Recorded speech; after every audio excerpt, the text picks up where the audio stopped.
Assalamualaikum warahmatullahi wabarakatuh. Halo semua, perkenalkan nama saya Bunga Cesiana Feli dengan NIM 0801118232800009. Jadi hari ini saya akan membahas tipe SSD dan HDD yang paling sering digunakan hingga yang jarang digunakan. Nah, untuk pertama saya akan membahas terlebih dahulu tipe SSD. Jadi, tipe SSD yang paling sering digunakan yang pertama yaitu saya meriset tentang SSD 2,5 inci. Ini adalah bentuk dari SSD 2,5 inch. Jadi, tipe ini yang paling sering orang lihat dan temukan di pasaran. Sesuai dengan namanya, perangkat satu ini mempunyai ketebalan dan format ukuran sebesar 2,5 inch dan paling sering digunakan di laptop-laptop. Mungkin salah satunya adalah laptop dari teman-teman. Nah, banyak yang menggantikan tipe HDD pada laptop dengan tipe SSD 2,5 inch. Nah, setelah tipe SSD 2,5 inch, lalu terdapat tipe SSD M-SATA. Pada tipe SSD M-SATA ini memiliki bentuk yang lebih kecil dari tipe SSD lainnya. Karena punya rancangan yang lebih kecil, jadi tipe ini lebih sering digunakan pada perangkat portable. Contohnya seperti tablet ataupun digital scanner. Nah, karena bentuknya yang kecil, tentunya memudahkan perangkat portable. Nah, keunggulan utama dari tipe ini adalah bentuknya mini serta konsumsi daya energi yang rendah.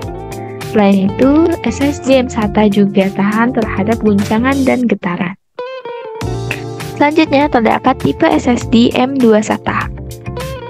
Apabila Anda mencari media penyimpanan yang berkinerja tinggi dalam perangkat dengan konsumsi daya terbatas untuk laptop maupun tablet, opsi terbaik adalah SSD M2. Tipe ini menawarkan kecepatan luar biasa dengan ukuran kecil. Terdapat dua tipe yang bisa Anda pilih, yaitu M2 atau double sided dengan ukuran 22 mm x 60 mm dan satunya M2 satu sisi berukuran 22 mm dan 80 mm. Nih, jika yang dua sisi terdapat dua bolongan ini. Nah, yang satu sisi terdapat satu saja. Yang membedakan keduanya yaitu dari kapasitasnya. Jadi tergantung teman-teman membutuhkan yang mana sesuai dengan kapasitas yang dibutuhkan oleh teman-teman. Selanjutnya yaitu tipe data SSD PCIe. PCIe merupakan salah satu jenis SSD yang menawarkan sistem kerja berbasis PCIe. Proses akses data ke ruang penyimpanan akan berjalan dengan begitu cepat. Hal ini lantaran penggunaan teknologi PCL SIG atau Special Interest Group di dalamnya sebagai salah satu teknologi terbaru dari pengembangan SSD. PCLE dapat mempercepat tugas dan kinerja prosesor dalam mengakses ruang penyimpanan, di mana perangkat ini bekerja sebagai cache dan menyimpan semua data secara baik dan rapi. Kemampuannya dalam mengelola semua jenis file penyimpanan membuat SSD tipe ini menjadi andalan beberapa pihak. Selanjutnya, tipe SSD M2 NVMe. Untuk yang belum tahu, NVMe merupakan singkatan dari Non-Volatile Memory Express. Ini adalah standar atau protokol khusus untuk SSD dari brand terkenal seperti Dell, Samsung, sampai dengan SanDisk. NVMe memungkinkan pergerakan akses memori secara flash dan beroperasi secepat mungkin sehingga pengguna dapat merasakan pengalaman luar biasa. Tipe SSD satu ini punya tingkat fleksibilitas tinggi sehingga dapat beroperasi di seluruh bus PCI yang memungkinkan percepatan maksimal dari sebuah laptop dalam melakukan aktivitas, membaca serta penulisan dalam ruang penyimpanan. Hal ini membuatnya kerap kali digunakan orang. SSD ini juga menawarkan kemudahan dalam instalasi berbagai perangkat lunak sistem di dalam laptop. Selanjutnya, saya akan membahas tentang HDD yang paling sering digunakan. Nah, untuk yang pertama yaitu ID, Integrated Drive Electronic. yang merupakan standar interface antara bus motherboard komputer dengan disk storage. Ide interface dibuat berdasarkan IBM PC Industry Standard Architecture 16-bit bus. Interface dari IDE adalah interface storage device yang dapat terintegrasi untuk disk atau CD-ROM drive. Walaupun IDE merupakan teknologi yang umum, kebanyakan orang menggunakan istilah untuk merujuk pada spesifikasi ATA.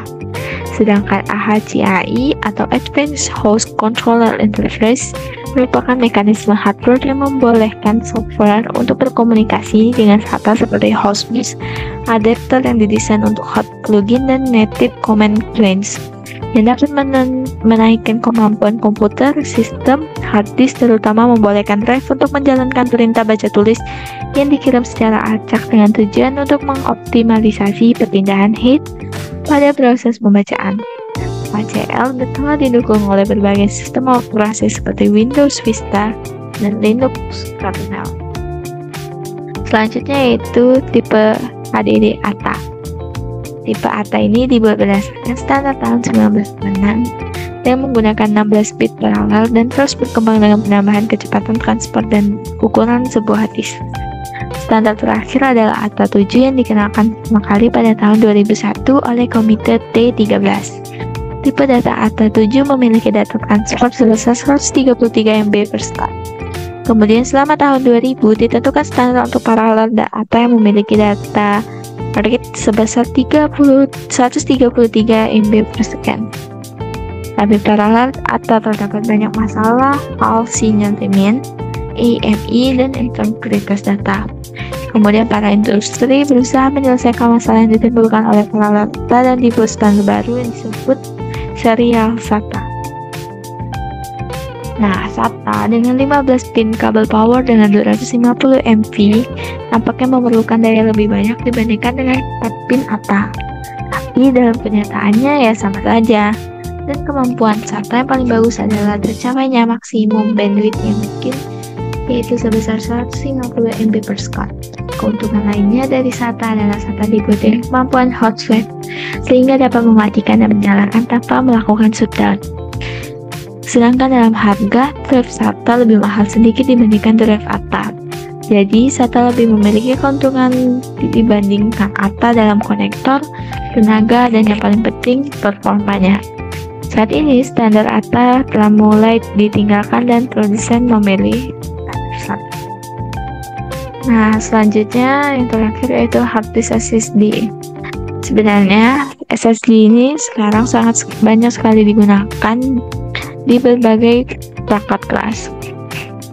Karena yang seperti kita ketahui, jika HDD memerlukan waktu yang banyak, sedangkan menggunakan hard disk SSD, penyimpanan masih mempunyai bagian mekanik di dalamnya, sedangkan media SSD sudah menggunakan teknologi seperti USB drive atau memori komputer.